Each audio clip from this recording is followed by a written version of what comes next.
Well, thanks very much, and thanks for turning out on such a cold, well, I suppose it's just ordinary for you guys, isn't it? But look, I thought I might just sort of, for the sake of anyone who isn't clear about my background, help you understand how I come to be involved in something like this. I was asked to be part of a team working out of the Children's Hospital after Ash Wednesday in 1983. And what was clear to us was that actually nobody really had much idea on what the psychological effects of disasters are or what we really need to do for people. There are a small number of people who are traumatised or have a mental health crisis, but actually most people don't. But it's very clear that their lives were very disrupted, and so I got interested in this, and various other things happened over the next few years in Victoria, and as a result I was asked to take a role as a consultant to the recovery plan there. And so that means I've been involved in disasters ever since in one way or another. And this has given me lots of different opportunities to meet with people, talk to communities. In my clinical practice I often get referrals. I'm currently working with a man who evacuated from Black Saturday and was fairly traumatised. And he and his wife, actually, their house was so damaged they bought another house. And after living there for 2 years, they couldn't really bear to stay there because it was too close to the fires. So they've actually moved and bought another house or built another house in another area altogether. But they just can't settle, and now they're starting to drive around and look at other places they might want to live, and they find it's a beautiful place, and then they think, but what will it be like in the summer? So they're still really not settled. And this illustrates that we need to understand the time frame in experiences of this sort. For some people, their circumstances allow them to accept the situation and move on quickly, but other people don't. And it's only when you sit down and go through the whole situation that person has, who they are, what their background is, that you can really understand why they can do it the time frame they do. What we do know is in the long term, if people take care of themselves and track themselves through the process, they can do well in the end. And so that there will come a time when people look back. So these various experiences give me these different perspectives, and there are so many different events. Your event is a very different event. I was in Christchurch about 3 weeks ago, spending a week there, and you know, there are still people living in what they call munted houses. That's apparently a New Zealand word for completely destroyed and messy, and you know, they still have yet to wait until the repairs are done. So that's a particular sort of stress. But I thought what I'd like to do is share with you some of the things that I've come to understand about the things we take for granted. The whole point about disasters is they come in and they strip back the fabric of our lives. Now, in your case, you're not having the fire or the flood or whatever, but suddenly there's information that strips back the fabric of your life and changes the meaning of everything. In some ways that's more challenging than having a physical event. I won't say it's either is preferable. Actually, I notice that everybody wishes they had somebody else's disaster until they have that one, and then they'd prefer to have the other one. It's like, would you rather have a migraine or an abscessed tooth? You know, it's sort of, we always think about the thing that we haven't got, but there's a particular character to an event that has got no physical sort of starting point. I think it's, in a way, a particular challenge to come to grips with it. We've had the odd contamination scare. We had a housing estate built on an old rubbish tip, and suddenly they found it was leaking so much methane that the fire brigades thought the whole place might blow up any minute. So there was quite a lot of drama about that. That was, not quite the same, but a similar sort of disruption. But I guess what I've come to understand is that this exposes what we took for granted. Now, here's the point. We don't know what we take for granted because we take it for granted, don't we? We don't know what our assumptions are about life because they're assumed. Actually, if you really go into it, our nervous system cannot retain an awareness of something that doesn't change. And so as soon as we get into a routine and a pattern, all of the things related to those routines and patterns fade out of our awareness and leave our mind free to deal with what's changing, like what'll we have for dinner tonight? So isn't it annoying when they move the supermarket shelves around? And you've got to stop and think, where are these things now? And instead of actually sort of preparing the dinner in your mind on the way home. People will say how exhausting it is to prepare a meal in somebody else's kitchen and to do that 3 or 4 times in a row after you've had your house burnt down. Now, I think these things combine to demand our attention to the trivia of our physical life. They did a survey, it must have been one of my earlier trips last year to Christchurch. They did a wellbeing survey in Christchurch, and one of the key stresses that came up were the roads. Now, their roads are shocking. They're, like this. There's no point repairing them because it's still been moving recently, and they're digging everything up, and they dig great holes in the road, and the pipes have disappeared without trace, so they have to relay the pipes. And they bring in new witches' hats every night. They change the roads. So you have no idea whether it'll take you 10 minutes or 3/4 an hour to get to work in the morning. And the roads are like this.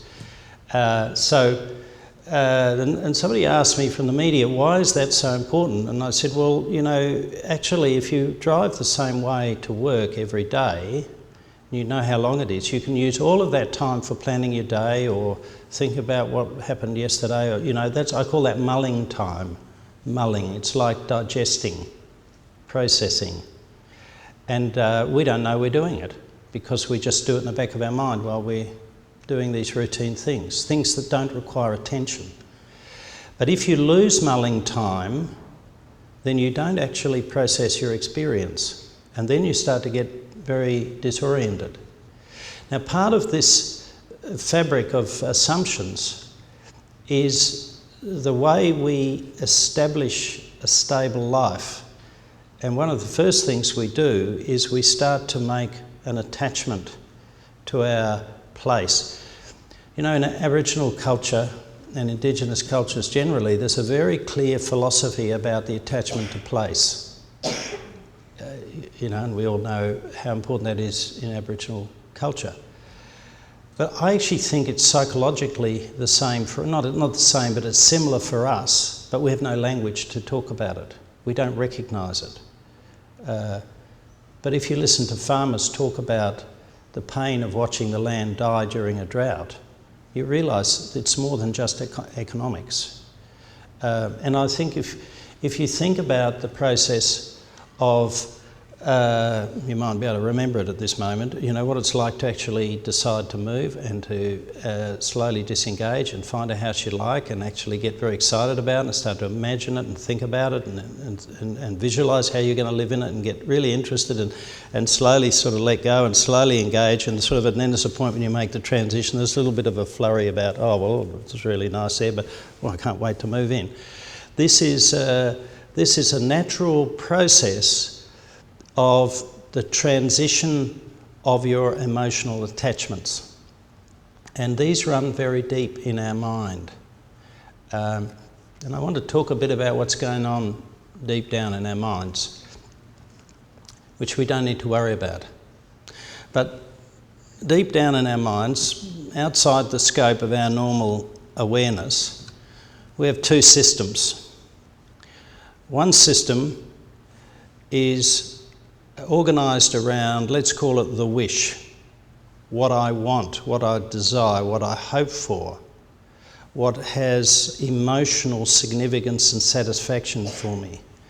And the other system is organised around, let's call it the thing, reality, the harsh reality of what we can and can't do. I don't have enough money for this. I wish I could run fast enough to get in the Olympic Games, but I can't. I'll just watch it. You know, whatever. Now, starting off in childhood, there's just the wish, isn't it? So they have tantrums. They want ice creams just before dinner. They just want it. And slowly, if everything goes well, we gradually educate them to put more focus on the thing, the reality, which means we actually learn to overcome our wishes or plan slowly and save up lots of money so we can buy the thing we want instead of just blowing our credit cards. You know, we become responsible. Now, when anything happens, we have this sort of this question between the thing and the wish. So we know that when people lose a loved one, it takes a long time to really accept it. And that acceptance gradually has to penetrate deeper and deeper layers of our existence. And it's a slow and painful process because as soon as you accept it at one level, there's a deeper level that has more to do with habits and expectations and assumptions where the wish is still dominant. In other words, I want my loved one to come home at 5 o'clock at night. And so I find myself expecting it when I'm not actually thinking about it. You know, when I think about it, I know that's not going to happen and it's painful and I accept it. But there are times when I'm, in the middle of doing something, my mind's sort of distracted and I find myself expecting it. So the wish is still there. So there's no way to shortcut that because those expectations and assumptions are built up by the repeated experiences of the same thing over time after time after time.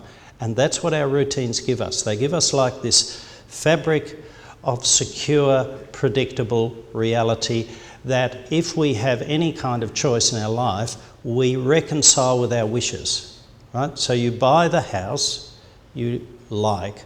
Well, you like that within the range of what you can afford in the place where you need it and so on and so forth. So we make all sorts of compromises and then we end up with this house and then we live in it and live it and live in it. And the house gradually, as we make that emotional investment, ceases to be an object, it becomes the medium, the medium. So we don't think, I really love my house, we think, I love to bring you home and have dinner with me in my house or do things in it, it does become an object when you think we need to paint the walls and so on, but it fades into the background together with all the history and life that's lived there. And what was it like before you heard about Mr. Fluffy? If you just think you're just living there. Now, all this fabric of assumptions, routines, etc., has a very important function in that it should combine the thing and the wish, and it's stable, and we can assume it, and therefore it gives us security. Right? Now, as soon as that is disrupted, security is damaged. And what you get is the release of uncertainty, which releases what we call anxiety. Now, anxiety is just the diffuse activation of emotional kind of readiness. And at one extreme, it can be absolute fear. I'm sure there would be people here which, if I said, I saw a mouse running around under the chairs here somewhere, there'd probably be a few people who would start getting anxious. I didn't, but people, would get anxious, you know. Is that right? Is that right? I don't like them. And so that's the fear. But at the other end, anxiety is just activation and readiness and preparedness. You know, I can't settle. I can't concentrate on what this guy's saying because, you know, I'm not quite sure what's going on and so on. So there's a spectrum of ways in which anxiety manifests, but it's triggered initially by a loss of security, and that will come once we have uncertainty. And we didn't realise that that was held in place by our routines and assumptions and expectations. Now, this therefore leads me to the idea that in disasters, and I'm going to call this a disaster because it belongs to that sort of area, we have three major problems, just to simplify it. We have the trauma, that is the encounter with the destructive agent, like the man I mentioned who gets injured and nearly dies, but it manages to escape. That's the trauma aspect. I guess in your case it's the threat of the destructiveness of the asbestos is the equivalent to that. Only it's a silent sort of. It's not like a fire. You can't pinpoint it. The second one is grief. Now, grief is the response to loss. And while we think about that often in relation to people, you can broaden that to anything. Loss of a job, loss of neighbours, loss of course, the house that we've got an emotional attachment. Wherever we make an emotional investment, attachment, connection, that we then rely on as part of our fabric of expectations and assumptions and security, we are going to experience grief when we lose it. Because grief is the pain. I think grief, the way I think about grief, and I work with people, is it's as though we've lost a part of ourselves. Now, of course, it's not the same part of yourself when you lose your house as opposed to when you lose a family member, but it's still a part of yourself, and it still hurts. Wherever there's loss, there will be grief. There should be grief, because grief is the way in which we come to grips with and accept loss as the thing. The problem is when we stay in the wish. I don't want it to. I don't accept it. I can't accept it. I can't move on. But when I keep finding out it's not there and I haven't accepted it, I'm not starting to build an alternative reality. We say we go into protest. When I don't like the 3-year-old who wants lollies at the checkout, and you say, no, you can't have it, what do? Any self-respecting 3-year-old? They'll throw a tantrum, won't they? Well, I'm just talking about my kids, well-adjusted psychologists' kids. But, right, so that's the protest. I can't get what I want. So what's better is that they cry for a little while and pull themselves together, and actually in the course of that they realise, Mum won't always give me what I want. That's a pretty good message to get. But when we get home, she'll be nice to me and read me a story. So that, they start to actually realise that life is not just about getting what you want, it's about something much more complicated. So that grief is what helps us release the tension and accept.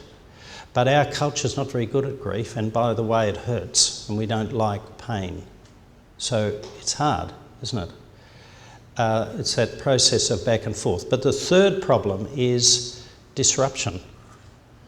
And I think often when you look at people who've had a serious trauma or been involved in disasters, you've got the trauma and the grief, but often what they'll say is the event itself was bad enough, but I can accept that life serves us up just terrible things that happen. But what really was difficult to accept or made our life terrible was what happened during the recovery period, all of that disruption. They'll sometimes call that the second disaster. And if you don't have authorities that actually are sensitive and plan around that experience, then of course a lot of the things that the authorities do actually make things worse. And I can see a lot of people nodding. The problem is the authorities can never actually get it right. But, I think, well, I'm not here to apologise for the authorities, but, I think that you've got people that are trying very hard to actually do something in a constructive way, and I could tell you all sorts of ways in which it could have been much worse, but we won't go into that.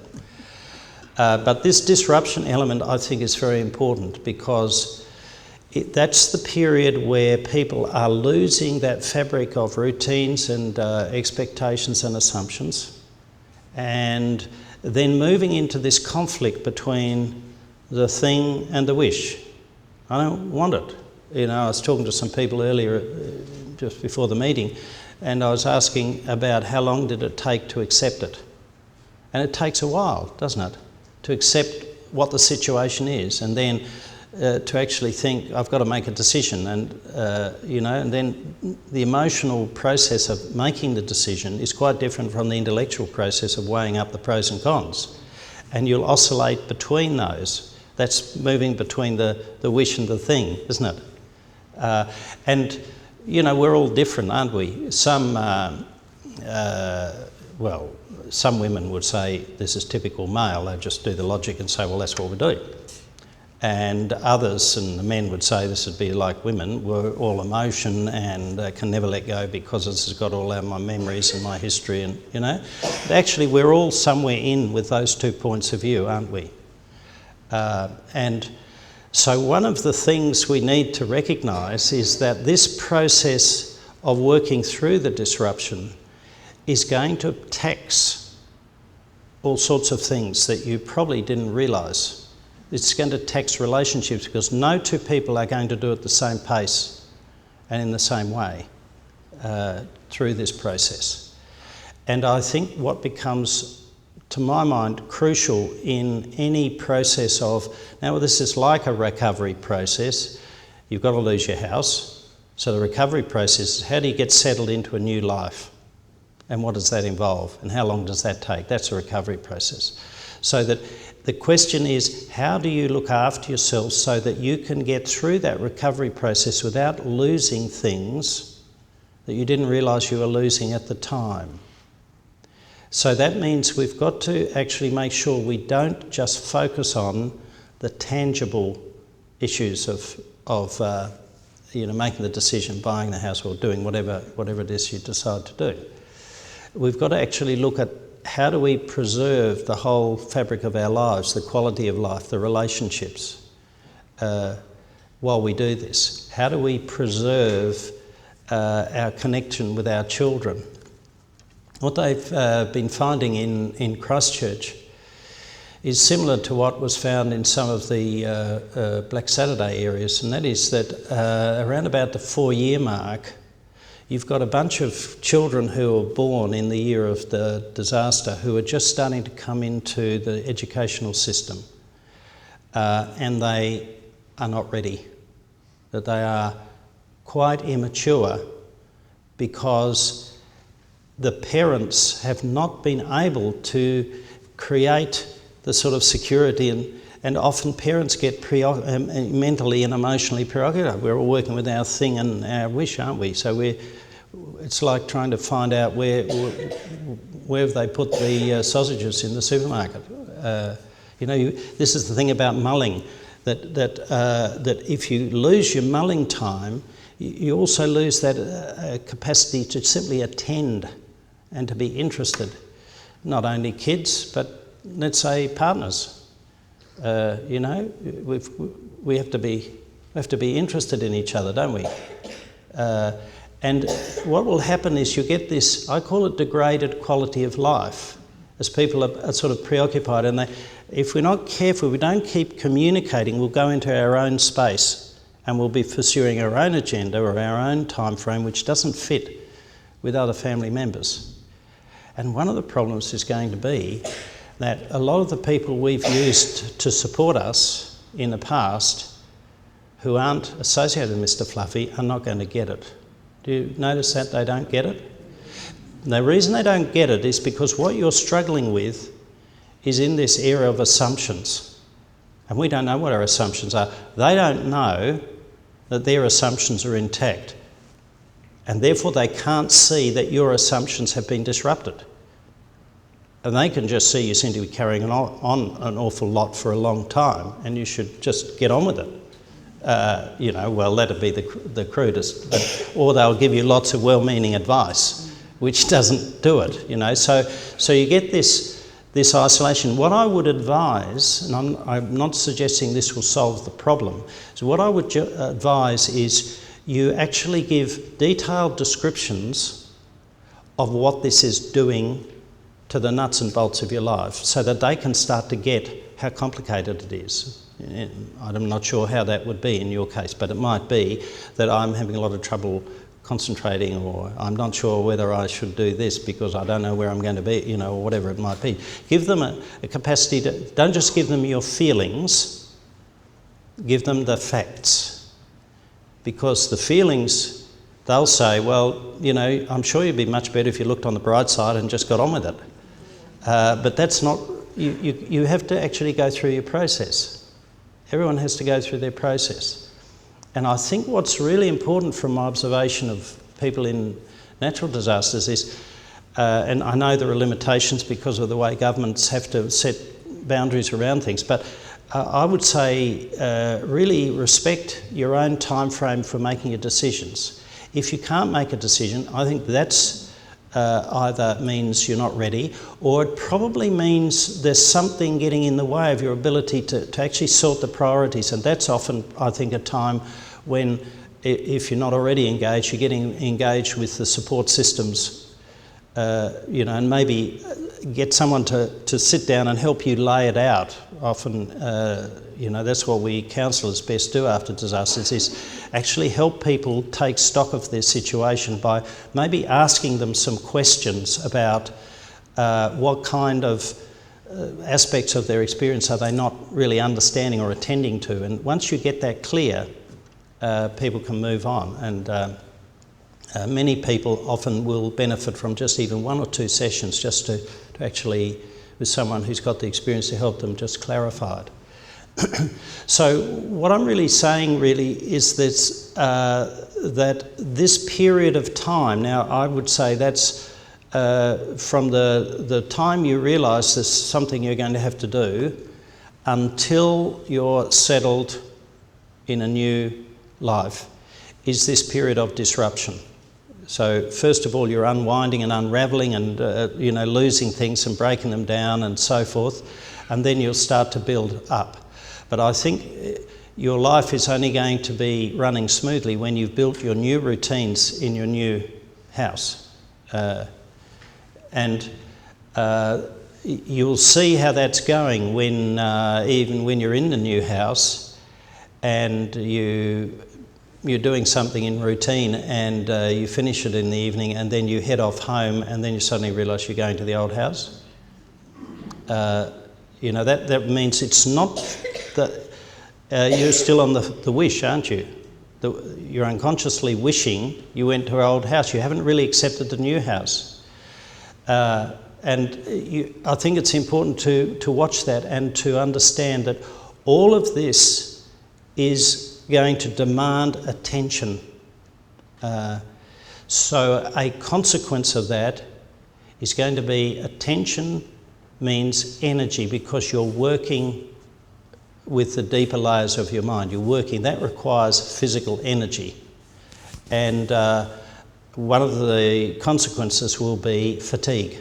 Do you notice it's tiring in ways that's very hard to actually pinpoint? I think it's very real. I better just put my watch out here, or I'll talk all evening, because if we get a chance I might talk about that. But I wanted to just say, so when we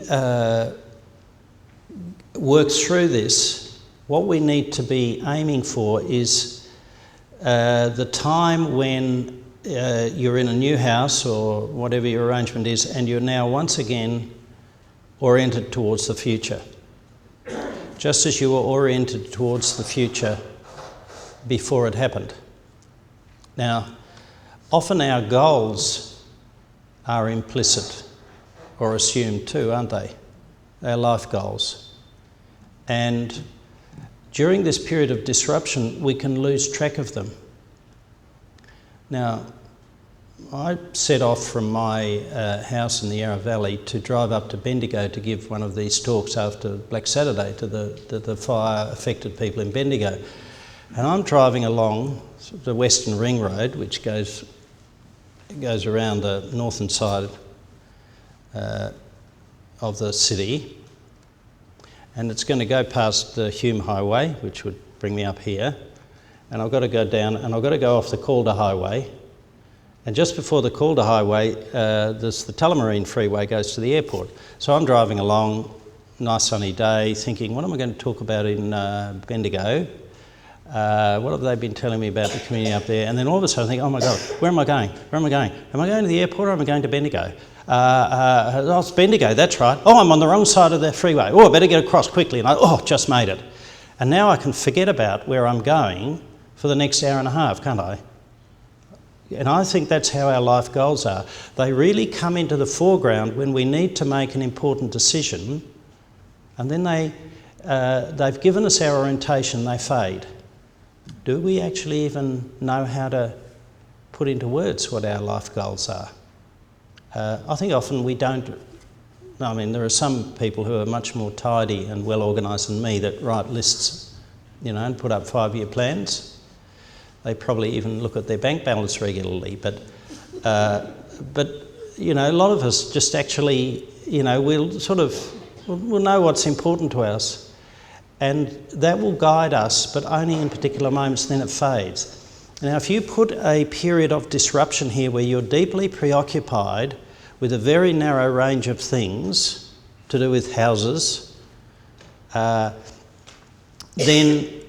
you actually lose track of all that stuff. And if you have lots of anxiety and worry and concern and so forth, the risk is you come out the other side and you've lost track of what was important. Can you see how that might happen? For no other reason than that you've just been very preoccupied for a long time. I can remember at a meeting in Kinglake in about the 4th year after Black Saturday, towards the end of this meeting, in which we discussed a lot of the issues that people were struggling with, people started to talk about the positive side, and one young woman said, I'm actually really enjoying living in my new house, and I'm really enjoying decorating it and expressing myself and so on. And the other day I sat down and I thought, now what were my goals for my life before the fire? But I couldn't remember, she said wistfully. Now there's a real concern that if you lose that track, the orientation that should form the foundation of your future, as you start to consolidate your new life, it doesn't have that focus. I was at a conference last year when an American who had done a lot of research in the area of resilience, it's one of the buzzwords at the moment, isn't it, resilience? He said one of the main features that characterises resilient people is what he called a moral compass. You know how the compass always points north, so when you are out in the bush you always know where north is, and that should help you work out where you are. So a moral compass is I've got a set of values that show me what's important and where I should be headed. And therefore when I have to make a decision I can say, well, that's where I'm headed, so which of these two decisions is going to take me nearest? And that helps us make decisions. So if we lose that mulling time, because that's when we're connecting everything up, when we're connecting it up at a deeper level, if we lose that, we start getting sidetracked into all this, the detail of what's going on. And if we're having trouble accepting the reality, we're angry and we're frustrated, we wish it was different and so on. And therefore that kind of clouds our vision. And so I think it's really important not to put all that off until you are settled, but to actually take time out. Actually, someone told me earlier how good it was to get away and have a holiday in the middle of this process. Many people have said that about bushfires and floods. Just get away and get with people who are just living their lives, and you can just be normal for a little while. I think it's really important to do that. And to actually take care of the quality of your life during this period of disruption. And to think that the significant issue is to be looking further ahead than just the new house. Why do we want this house? What do we want it to express? How do I want my life to be organised within the range of possibilities I've got? Which may mean, let's face it, for some people these events will mean there will be a net loss. You know, you'll end up with a house that's not as good as the one you had, or you don't have the same financial circumstance or whatever. You know, it sounds to me there's a lot of attempt to avoid that as best can be, but you know, that might mean there's a period where you make a transition, and it might mean that some people will say, as they did after bushfires and so on, actually the old goals aren't working for me anymore. I've got to actually review some of the important goals of my life. Well, that's creative. We can have lots of lives and they can all be possibly creative, but we have to actually let go of one and grasp another opportunity. And to do that, we need time to mull and reflect, because that's when we dip into those deeper layers. And it means in relationships, talking, communicating. And that's why I would think it's extremely beneficial even just to compare notes with each other in different ways, so that you also learn from each other, from how you deal with different issues.